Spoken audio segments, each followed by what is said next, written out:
I just wanted to know about the transition area, because I know that's where everyone's like scared. Like, what do we do during the transition? Like, what happens? Well, you know, I mean, it's going to be set up. You're gonna have you seen a transition? How it's set up? Well, No. Okay. Okay. Well, that's. I just wanted to know where you stood. But there's going to be bike racks. Can you talk about things you should bring to a big town? Yes, absolutely.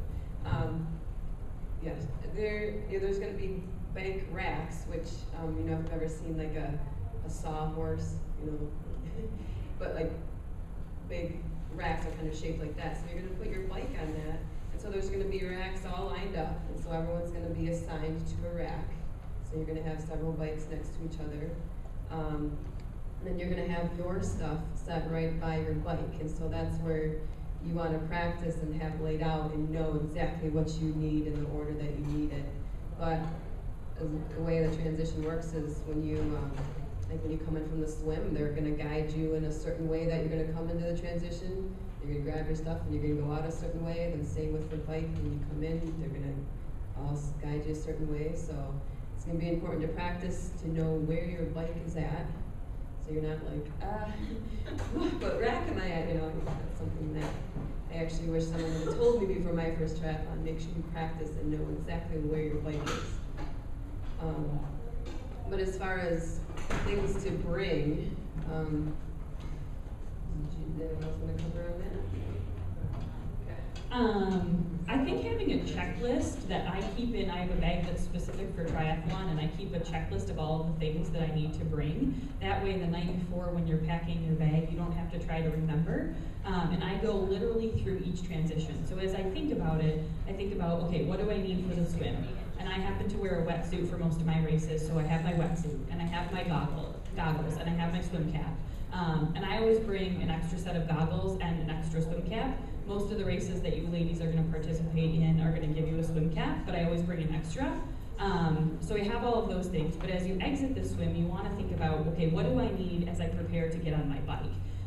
And so I always lay down a towel. Now, some people have the whole bucket method where they dip their feet in a bucket of water. Quite frankly, I think it just wastes time in transition. I think if you just wipe your feet off on your towel and then go, I think it's enough. But then you want to think about what do you need on your bike. So you obviously, well, you need shoes of some sort. So whether you're wearing bike shoes that have clips that go into your pedals, or you're wearing your running shoes that you put onto your bike, you're going to need shoes. If you wear socks, you're going to want those. If you wear a race belt so that you have your number on it, you're going to need that. Obviously, you're going to need your helmet. If you wear sunglasses, so all the different things you need. And I lay them out sport specific. So my transition area, obviously you have your bike stuff set up and you have your run stuff set up. I always lay my bike stuff in one spot and my run stuff in another, so that I'm not trying to scramble and sort through different things. So I have my bike stuff either to the left or to the right, and then my run stuff on the opposite place. But make sure that you have your helmet on and clipped. It's a rule that you're going to find in almost every race that you ever do. So before you exit the transition area, make sure that your helmet is on and clipped. It's a place of disqualification, but if you've ever fallen off your bike, you'll be thankful that you have your helmet on. And then when you come back in, you want to think through your run. So if you didn't wear socks on your bike, you're going to want a pair of socks. You're going to want your running shoes. I always wear a hat, so I want my hat on. If you wear sunglasses, you're going to want that. So whatever you might need, if you need some extra nutrition, I always put that down on my towel as well.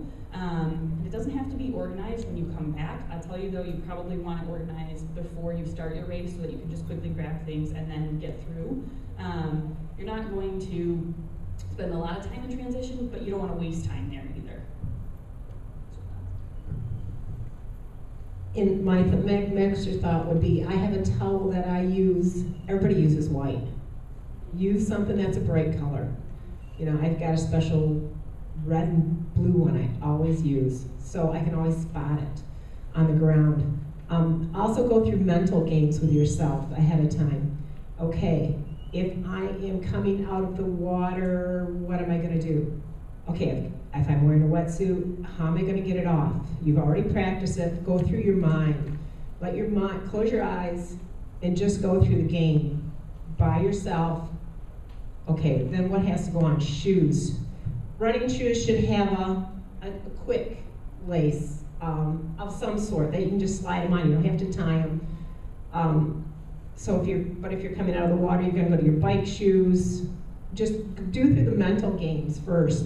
Go through everything mentally, and then set it out. Even if you're going to do a brick at home, do a bike and a run,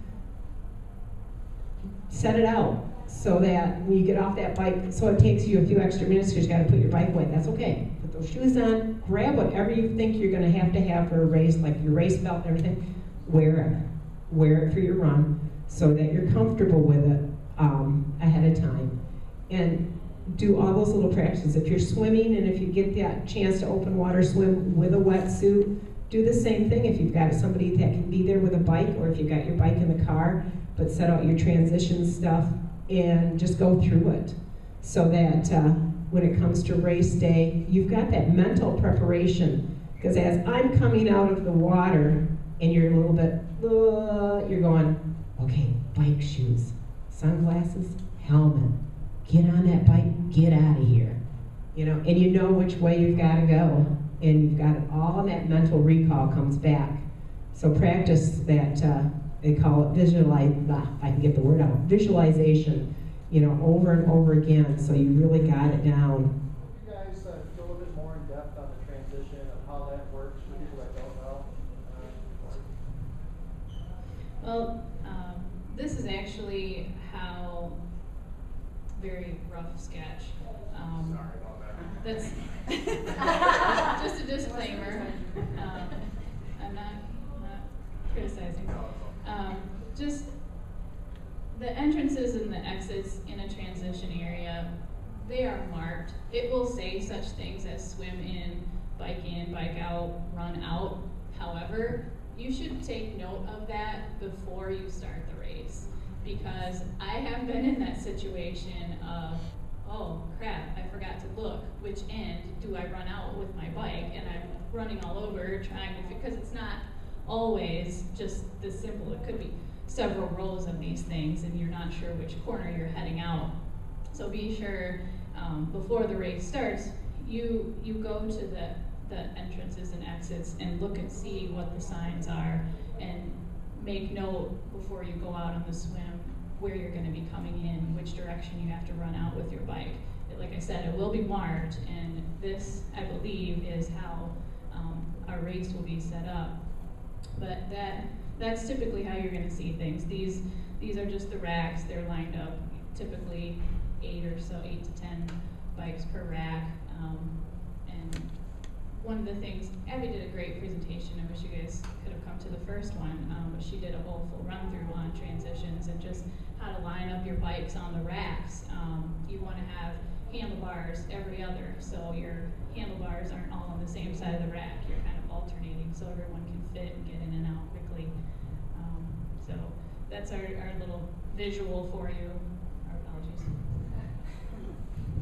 Where is the transition area for this race? If this road right here is Thornapple Drive, and then as you come down, it comes to a Y here. There's a small side street that goes over to Faze right here. If I can get that marker. Sitting right. So, yeah, this is Thornapple, which will be completely closed, of course, no through traffic. And as you come down, you're gonna see there's a little side street, and this is called Faze. And then this kind of goes like this. It's a funky corner. This is Buttrick. And this is Ada Drive here. So what will happen is you will come out of there's a boat launch right here, and this is where the swim will be. You'll run out, you'll come in, you'll get your bike, you'll bike out here, and you'll actually come across here, and you'll come down Faze Street, and then you'll come down and around, and you're gonna grab Buttrick, and then you're gonna follow the course out. When you come back, you're actually gonna come back this way again, and as you see, it says bike in, so you'll drop your bike back off, and then you'll run out Ada Drive. And then when you come back, the finish line will be located right about in here in this area. So, right here in the swim portion too, if you drive out there right now, you're gonna see that this is a large fenced in area with a boat dock. That will be an athlete only area. So we're gonna have, to start, this is of course where you're gonna start your swim. And then after the swim is done, we're gonna be moving food and things like that. So after the race, like after the sprinters come in, they can actually cross the finish line. Or I'm sorry, I'm kind of out of, this is actually a little bit more over here, but when you cross the finish line, you'll be able to go to that fenced in area and you'll be able to get any kind of fuel or food or water or whatever you need. To speak to the porta-johns too, we will have at least one porta-john at every aid station. If you go online to our maps, you can see where every aid station will be located for every course and that there will be a porta-john there for you. As you mentioned, we'll have heat, we'll have different types of things to fuel you as well.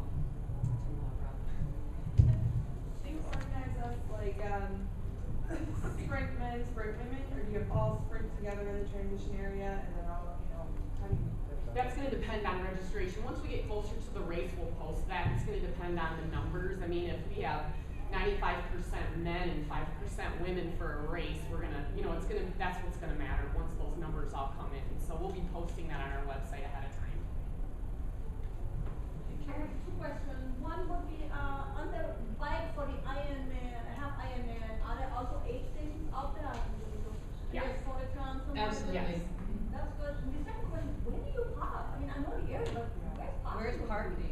We'll be posting that. We're working with Amway, we're working with the local schools. There's also a lot of different businesses that you'll be able to park at. So we'll have maps posted, and then we'll be providing like a little shuttle service if you want to ride the shuttle, or you can just walk down and get your bike in there.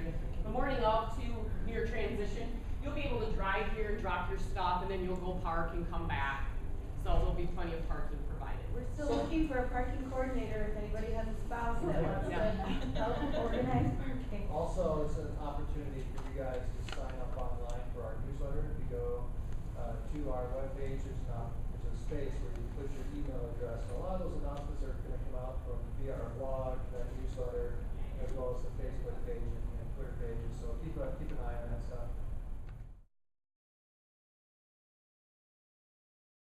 The other thing that we didn't say for that either beginning is when you rack your bike, you get your spot, but you might want to take your bike back out.